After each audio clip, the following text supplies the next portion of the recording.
Comme vous le savez sans doute, Francis Ngannou et Anthony Joshua se sont affrontés dans un combat ultime le 8 mars 2024 en Arabie Saoudite.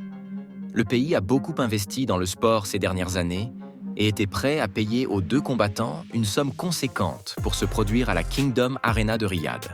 Selon Forbes, Francis Ngannou, qui a mis KO Tyson Fury lors de son tout premier combat de boxe professionnel, a reçu au minimum 20 millions de dollars. Il avait déjà reçu un chèque de 10 millions de dollars pour son combat contre Fury.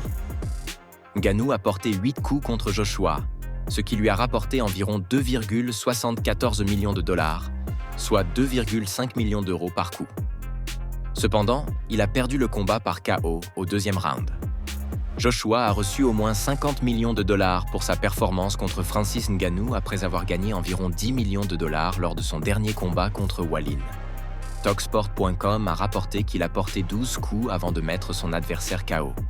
Cela signifie qu'il a gagné environ 3,6 millions de dollars, ou 3,3 millions d'euros par coup, selon le site web. Il est important de noter que les revenus estimés des deux combattants n'incluent pas les ventes à la carte, les sponsorings ou les bonus. Voici mon avis rapide sur ce combat. Francis Ngannou pesait 272 livres et mesurait 6 pieds 4 pouces, était âgé de 37 ans et n'avait participé qu'à un seul combat de boxe professionnel, ce qui a entraîné une défaite controversée depuis qu'il a quitté l'UFC.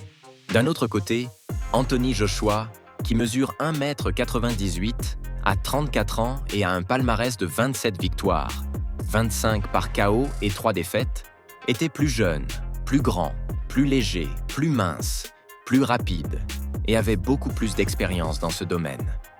De plus, j'ai remarqué à quel point Joshua était agile et rapide lorsque j'ai fait une courte vidéo expliquant combien les deux combattants étaient censés gagner la semaine dernière.